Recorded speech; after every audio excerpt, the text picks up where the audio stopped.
Umepal na naman ang China habang ang Pilipinas ay may joint patrols sa West Philippine Sea. Pero mga matindi-tindi ang insecurity ngayon ng China. Matindi-tindi ang insecurity ng China ngayon pagdating dyan sa West Philippine Sea, mga kochero.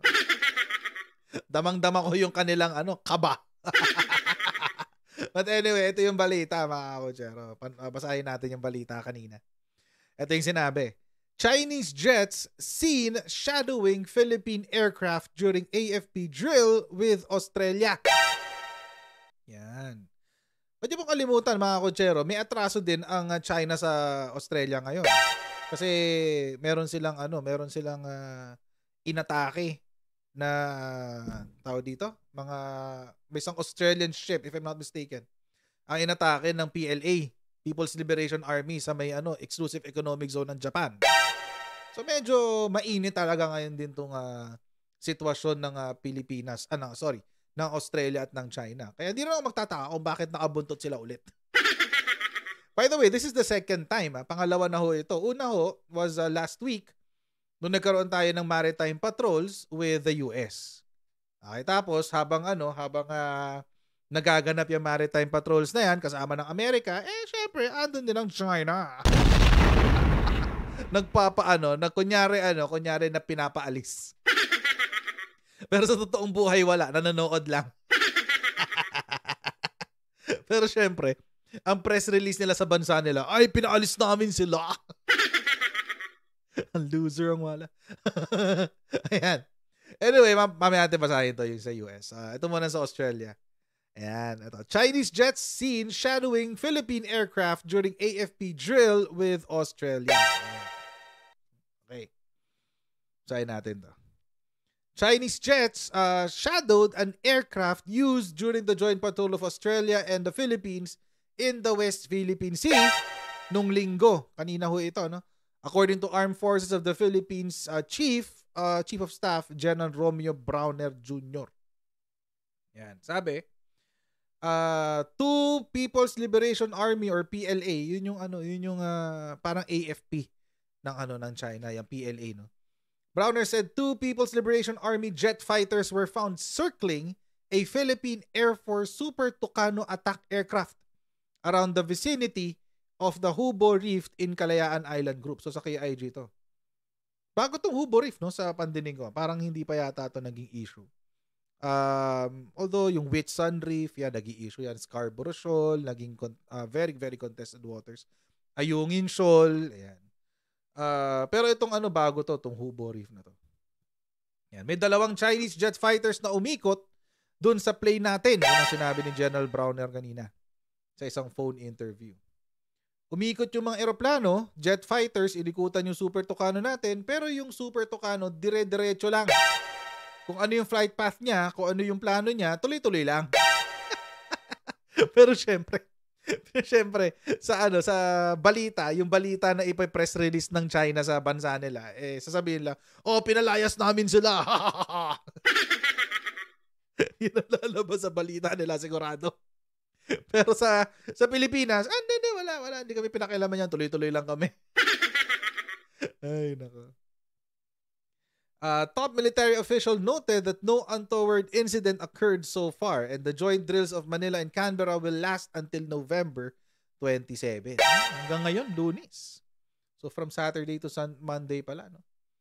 This week, the Philippines and United States also conducted a 3-day joint patrol in the West Philippine Sea with the PLA aircraft and warship also shadowing their activities. Okay, wala rin naman daw ginawa. Browner previously said that this move was made by China to support its narrative of owning almost the entire South China Sea. Yan. Actually, drama talaga. Mamaya pupuntahan natin yung balita naman sa China. Kasi patawa talaga. Promise. Patawa talaga. Okay, wala na yan. Alam na natin to. Exclusive economic zone, 200 nautical miles, whatever. Okay. So, ito yung naganap kaninang linggo. Yan yung naganap sa West Philippine Sea. Tapos, tulad nga rin, nung isang beses, ito naman yung sa US, no? Ang sabi, binuntutan din daw sila. Ayan. Chinese aircraft and warship also showed up, as witnessed by Inquirer and a few other Filipino journalists who were invited to observe the reconnaissance aircraft first ever participation in Manila and Washington's maritime cooperation activity. So, ginawa rin nila to nung nakaraan. Actually, ginawan din natin to ng vlog nung nakaraan din. Nung nangyari to. Tapos, bawal daw dahil bawal daw yung cellphone, camera, etc. Isinulat na lang daw ng mga journalist yung kanilang experience. Pero yun nga. Marami dong mga tawag dito. Ito Chinese aircraft tsaka warship. Ito basahin natin yung parte na to. Sabi, ano yun? Chinese, ayan. During its overhead flight, the Poseidon also detected a Chinese aircraft and warship inside the Philippines EEZ of 200 nautical miles as mandated by UNCLOS. Yan. Tapos sasabihin ng China, teritoryo namin yan. Not according to UNCLOS. Fake news yan, sabi ng UNCLOS. Ano sabi? The People's Liberation Army, a Navy Jiangkai 2 frigate was spotted tailing the bilateral maritime patrols. Oy, nanonood mula sa malayo. Natotorpe. Torpe pala eh. hindi kaya lumapit. Anyari? Bakit kapag Pilipinas lang, lakas nyo mambuli, pero pagkasama yung mga kaalyado, wala. Sabi, no untoward incident occurred, but this PLA warship came as close as around 5 nautical miles from the USS Giffords, according to the crew. May lumapit naman pala medyo.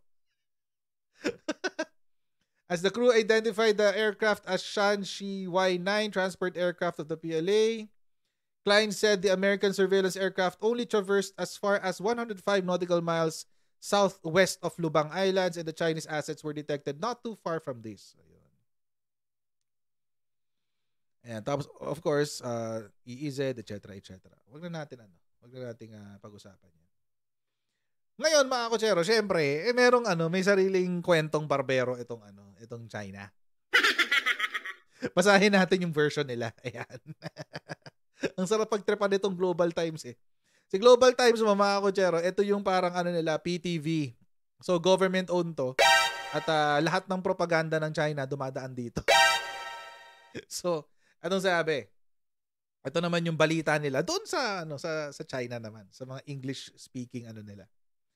PLA vigilant against continuous provocations. Ay, napoprovoke daw tayo, guys. By US, Australian, and Philippine forces. Ay, grabe sila. Biktima na naman kayo.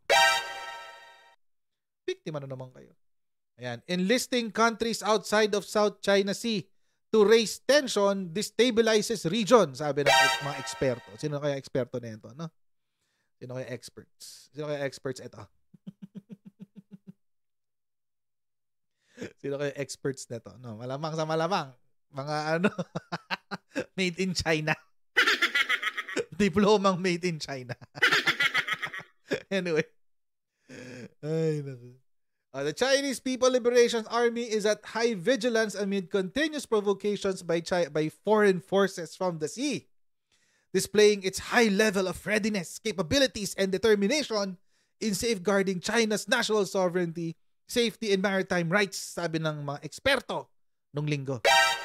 Papangalanan ba yung mga experts na yan? Sino yung experts? Wait. Okay. Saan? Wala naman sinabing sino nagsabi experts? Wait. Okay. Ay, hindi pinangalanan si expert. Baka ito, Cheng Xiangmiao. Sabi, Director of World Navy Research Center at National Institute for South China Sea Studies. Saan kaya ito nagtuturo? Saan kaya itong World Navy Research Center? Baka sa China rin to. Di ba? Okay. Told Global Times that the provocations and tensions in the region are mainly instigated by the US, which sees the Philippines as a key geographic foothold in the first island chain to contain China. And from the Philippines, the US hopes to stop the PLA from entering the South Pacific from the South China Sea, noting that the Philippines can also offer a flank for the US military when interfering in the Taiwan question. Kaya lang naman nagpapasok na usaping Taiwan eh. Alam niyo po mga kotsero, sa Pilipinas, wala tayong paki sa Taiwan. Ang paki lang natin dyan, yung mga OFW na nandyan. Ayun lang yung interest natin sa Taiwan. Tsaka syempre, yung negosyo nila, di ba? Wala tayong interest sa ibang bagay pagdating sa Taiwan. Pagdating dito sa usapin ng West Philippine Sea, napakalayo yan sa Taiwan. So, anong interest natin dito? Ang interest natin dito ay yung ating exclusive economic zone dahil maraming resources na pwedeng makuha doon. At syempre, dahil si China walang resources sa kanilang sariling bansa, no, malamang sa malamang, hindi sinasabi sa inyo yun. Ang China po, walang sariling resources.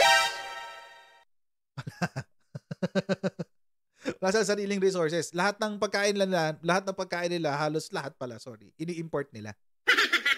Kaya nga ang number 1 trading partner nila is si US pagdating sa food. Imagine, number 1 trading partner mo, tapos inaaway mo. Para mong inaway yung boss mo na nagbibigay sa'yo ng trabaho. Anyway. Tapos sabi, the US joint patrols with the Philippines provide a bad example. Grabe naman. Bad example daw tayo, guys. Oh. And now Australia and other Western countries are joining in with the Philippines further encouraged to provoke China. Ay tayo parang nang po-provoke.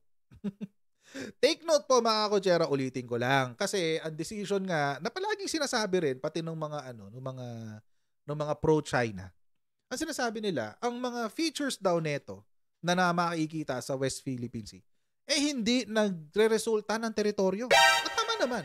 Kasi yun ang decision ng Permanent Court of Arbitration nung dinala natin yan noong 2012. Not 2012. 2012. Nung dinala natin yan doon. It won't really produce its own exclusive economic zone kasi hindi siya it's not even going to produce a territorial walang territorial waters na mapoproduce diyan. Kasi nga hindi siya habitable. Hindi mo matitirhan. Ngayon, mga kotsero, if that's the argument, bakit inaangkin ng China? Bakit teritoryo daw nila? That's the parlance eh.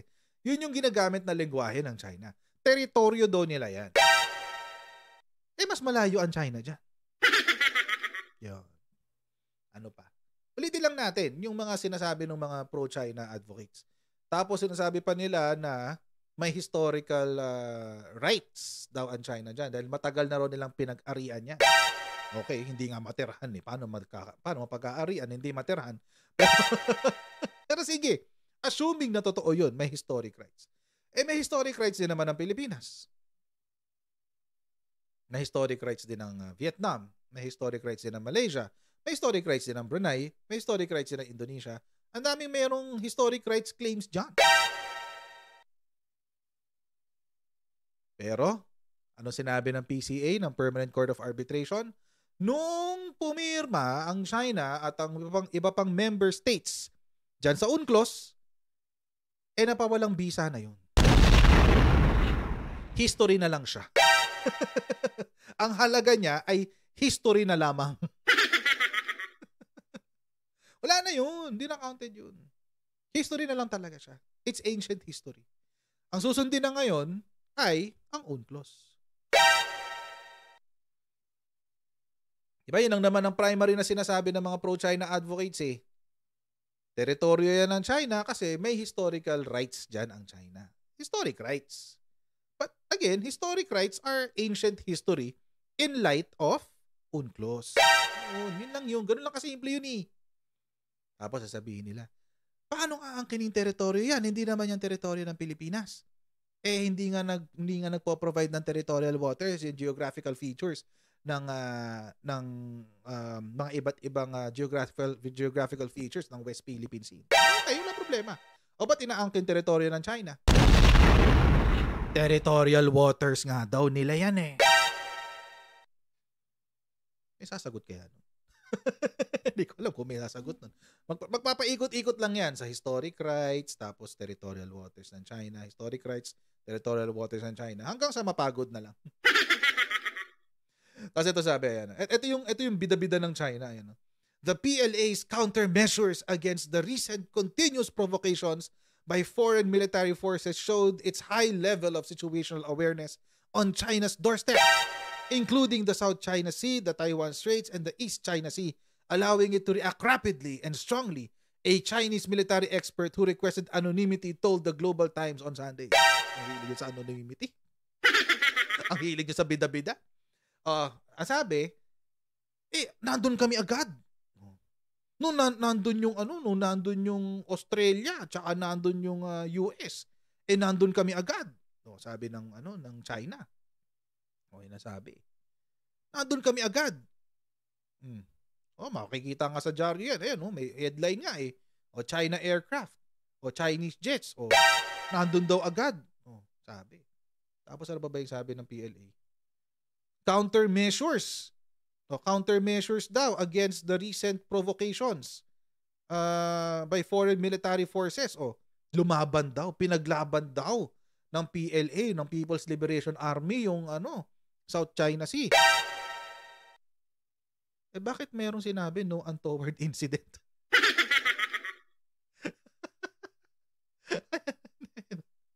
Nag-shadow lang naman daw, sabi. Nag-shadow lang naman. Ang sabi nila, asa na yun? No untoward incident. Asa na yun? Ayan. Ito yung sa Australia. Ang sabi, no untoward incident occurred so far. Bida-bida tong PLA. Itong sa US, tingnan natin kung meron bang insidente. Tingnan natin kung may insidente dyan. Kasi may mga reporter sa loob. Malamang sa malamang, malalaman nila kung may insidente. Wait lang. Tingnan natin. Control F na natin. Incident. Ayan, sabi. No untoward incident occurred, but this PLA warship came as close as around 5 nautical miles from the USS Giffords, according to the crew. Ay, lumapit lang naman. 5 nautical miles. Pero hindi dumikit. So, no untoward incident, pero ang bida-bida ng PLA, nakipaglaban kami, nag-countermeasures kami, etc., etc. Sinugod namin sila, nagpadala kami eroplano, padala kami barko, tapos yung galing-galing namin. Sabi ng China. Pero parehong no untoward incident. Ni radio challenge yata, hindi ginawa eh. Patawa talaga kayo, PLA. You're so funny. You're so funny, guys. But anyway, ayun na nga. So, tama yung sinabi ni General Browner na yung kanilang mga sinasabi, yung sinasabi ng China, para sa mga tao nila. Para lang yan sa mga Chinese citizens na hyper-patriotic, na feeling nila, pag-aari nila ang mundo. Para sa kanila lang yan. Malayong malayo sa katotohanan, guys.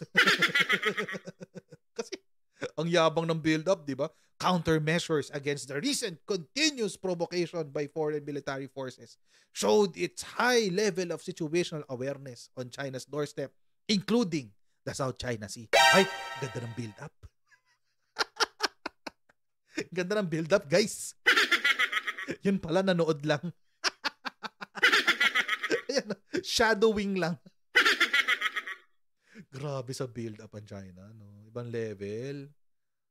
No untoward incident occurred so far. Siguro, kahit walang challenge, wala man lang radio challenge eh. Wala eh. Puro no untoward. Eto, lumapit lang. Siguro, parang alam nyo yung mga siga-sigaan sa kalsada. Pag may nakitang mas malakas na siga, tatahimik pag nasa harapan na, tapos pag malayo-layo ng konti, sabi, "Wag na kayong babalik dito, ha." Ako lang matindi dito. Parang ganun. Ganun yung peg nila. Yung naglalakad. Naglalakad. Titingin lang, titingin. Manonood, titingin. Tapos pag nakalayo-layo na ng konti, sasabihin, wag na kayong bumalik dito ha! Langya kayo, China. Langya kayo. Bida-bida kayo. Bida-bida guys eh. Pero eto, on a serious note, meron talaga silang inatake. May inatake sila na isang Australian Navy warship last week. Tapos kaso hindi naman siya yung binomba, parang yung mga gray strategies nila. It's not an attack, but almost yung parang water bombing sa atin sa Pilipinas. Ganun ang ginawa nila. Sa kanila naman parang sonar something. So yun ang ginawa nun sa Australia. So hindi ma-consider as an attack. Pero mga Kochero, it seems yung policy ni President Bongbong Marcos is working. On a serious note, it seems nagwo-work, umuubra yung pivot to the US ng Pilipinas. At yung pivot din to Australia, pivot to Japan, pivot to South Korea, diba? Pivot to other friends in the ASEAN, diba? Mga umuubra. Ito sa recent nga na Asian Parliamentary something Forum. Merong parang napuwersa yata si China na umagree sa tawag dito, i-uphold ang UNCLOS. So although persahan 'yon, masakit sa loob ng China 'yon sigurado. Masakit sa loob nila 'yon. Pero at least, 'di ba? At least napupuwersa sila ngayon. And they need to play ball right now. Kailangan ekonomiya nila kasi bagsak talaga sila, mga Kochero. Contrary to popular opinion, right now, they need a huge injection of money. They need to earn the trust of everyone. And ako lang, mga Kochero, as long as the Chinese Communist Party ang nakaupo, wala tayong i-expect na sincerity, wala tayong i-expect na maganda galing sa China. As long as si Chinese Communist Party ang nakaupo. Tanggalin nyo ang Chinese Communist Party if China becomes a real democracy, a real republic. Yun, probably pwede pa. But until it happens, wala tayong aasahan na maayos na manggagaling sa China. So, yun mga Kochero, hanggang dito lang po muna tayo sa ating video for today. Okay, please don't forget to like, share, and subscribe sa Coach Jared YouTube channel. And pa-follow na po tayo sa ating Facebook page for updates sa ating pong ginagawa din sa ating channel. And I'll see all of you in our next Coach Jared Live. God bless you.